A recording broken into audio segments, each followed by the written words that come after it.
Hi viewers, welcome to our channel. ప్రస్తుతం మనతో పాటు దాము బాలాజీ గారు సీనియర్ జర్నలిస్ట్ ఉన్నారు. వారితో ఒకసారి మాట్లాడదాం. సార్ నమస్కారం. సార్, పాకిస్తాన్ జైల్లో తిరుగుబాటు మొదలైంది. ఖైదీలంతా కూడా తిరుగుబాటు చేస్తున్నారు. ఆ పాకిస్తాన్ జైల్లో నుంచి పారిపోతున్నారని చెప్పేసి వార్తలు వైరల్ అవుతున్నాయి. దానికి సంబంధించిన వీడియోలు కూడా సోషల్ మీడియాలో విపరీతంగా సర్క్యులేట్ అవుతున్నాయి. సార్, అసలు ఏం జరుగుతుంది పాకిస్తాన్ లో? మరి ఇప్పుడు ఈ ఖైదీలు ఎవరు తిరుగుబాటు చేశారు, వాళ్ళు ఎందుకు పారిపోతున్నారు? పాకిస్తాన్ జైల్లో నుంచి దాదాపు 200 మంది పైగా ఖైదీలు తప్పించుకున్నారు అనే వార్త వైరల్ అవుతుంది. అక్కడ ఒక తిరుగుబాటు జరిగిందని. ఎందుకంటే పాకిస్తాన్లో ఇవాళ అల్లకొల్లాల పరిస్థితి ఉంది. ఒక పక్క వాళ్ళ ఆర్థిక సంక్షోభం దారుణంగా ఉంది, మరోపక్క వాటర్ క్రైసిస్ సీరియస్గా ఉంది. నెక్స్ట్ 2 రెబల్ గ్రూప్స్, ఒక పక్క BLA బలూచ్ లిబరేషన్ ఆర్మీ, అతిపెద్ద ప్రావిన్స్, 44% మొత్తం భూభాగంలో బలూచిస్తాన్ ఉంటుంది. సో వాళ్ళు బలూచ్ లిబరేషన్ ఆర్మీ పాకిస్తాన్కి సంబంధించిన అనేక మిలిటరీ స్థావరాల మీద, పోలీస్ స్టేషన్ మీద దాడులు చేస్తుంది. మొన్న సొరబ్ అనే ఒక పట్టణాన్ని కూడా వాళ్ళు క్యాప్చర్ చేసుకున్నారు. ఆ మధ్య వాళ్ళు స్వతంత్రాన్ని కూడా డిక్లేర్ చేసుకున్నారు క్వెట్టా నగరంలో. సో అదొక పక్క జరుగుతుంటే, మరో పక్క ఖైబర్ పఖ్తూన్ఖ్వా అనే ఏరియాలో ఆఫ్ఘనిస్తాన్ తాలిబాన్ల సపోర్టుతో ఉండే టీటీపీ అంటే తెహ్రిక్ ఈ తాలిబాన్ పాకిస్తాన్ అనే ఒక సంస్థ, వాళ్ళు కూడా అటాక్ చేస్తున్నారు. ఈ క్రమంలో నిన్న రాత్రి ఒక దారుణమైన సంఘటన చోటు చేసుకుంది. అదేంటంటే కరాచీ, పాకిస్తాన్ కరాచీలో ఉండే, కరాచీ అంటే కమర్షియల్ క్యాపిటల్. సో ఈ కరాచీలో ఉండే మలీర్ అనే ఒక జైల్లో దాదాపు 1000 మంది ఖైదీలు ఉన్నారు. సడన్గా ఒక గందరగోళం అయితే నెలకొనింది. దాదాపు 700 నుంచి 800 వరకు ఖైదీలు గేట్ల దాటి వెళ్ళడానికి ట్రై చేసి వాళ్ళతో గొడవలు పడ్డారు. వాళ్ళు కాల్పులు జరిపారు. ఈ కాల్పుల్లో నుంచి ఒకరు చనిపోయారు, ఒక ఖైదీ చనిపోయారు. దాదాపు చాలామంది ఖైదీలు గాయపడ్డారు. సెక్యూరిటీ పర్సన్, అక్కడ వాళ్ళ రేంజర్స్ అంటారు, ఆ జైల్ని కాపలా కాసేవాళ్ళు, ఆ రేంజర్స్ కూడా గాయపడ్డారు. ఈ లోపల పోలీసులు వచ్చారు, వాళ్ళు అటాక్ చేశారు.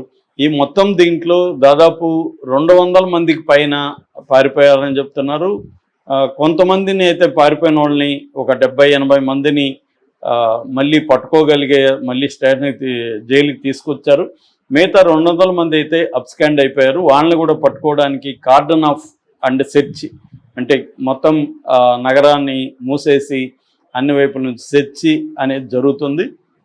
వీళ్ళలో మిలిటెంట్స్ అయితే ఎవరు లేరు, కానీ ఎక్కువ మంది క్రిమినల్స్ ఉన్నారు. మిలిటెంట్స్ కానీ, ఈ గ్రూపులకు సంబంధించిన ఇందాక చెప్పిన BLA కానీ, లేకపోతే TTP, ఈ రెబల్ గ్రూప్స్కి సంబంధించిన వాళ్ళు ఈ జైల్లో అయితే ఎక్కువ మంది లేరు అనేది చెబుతున్నారు. సో అసలు ఎందుకు సడన్గా ఈ తిరుగుబాటు జరిగింది అంటే, ఒక కారణాలు కరెక్ట్గా చెప్పట్లేదు. ఎందుకంటే పాకిస్తాన్ అన్ని విషయాలు ఇమ్మీడియట్గా బయట పెట్టదు. అయితే వాళ్ళు ఏం చెప్తున్నారంటే, ఒక భూకంపం వచ్చింది జైల్లో, అందుకని ఆ భూకంపానికి భయపడే ఖైదీలు వచ్చారని చెప్తుంది. అది నిజమా కాదనేది ఇంకా నిర్ధారణ అయితే జరగలేదు. నిజంగా భూకంపం వచ్చి వీళ్ళు పారిపోయారా, లేకపోతే ఎందుకంటే భూకంపం ఆ స్థాయిలో వస్తే వాళ్ళు కూడా ఉండలేరు కదా, సెక్యూరిటీ పర్సన్స్ కూడా ఉండలేరు అక్కడ. సో మరి అది నిజమా, వస్తే జైలుకి ఒకటే రాదు కదా, మిగతా ప్రాంతాల్లో కూడా వచ్చి ఉండాలి కదా అనేది అంటున్నారు. ఏదేమైనా అయితే 200 మంది ఖైదీలు పారిపోయారు. గతంలో కూడా పాకిస్తాన్లో 2013లో కూడా తాలిబాన్, ఇందాక చెప్పిన TTP ఏదైతే ఉందో, తాలిబాన్ తెహ్రిక్ ఈ తాలిబాన్ పాకిస్తాన్, ఈ గ్రూపు అటాక్ చేసింది ఒక జైలు మీద.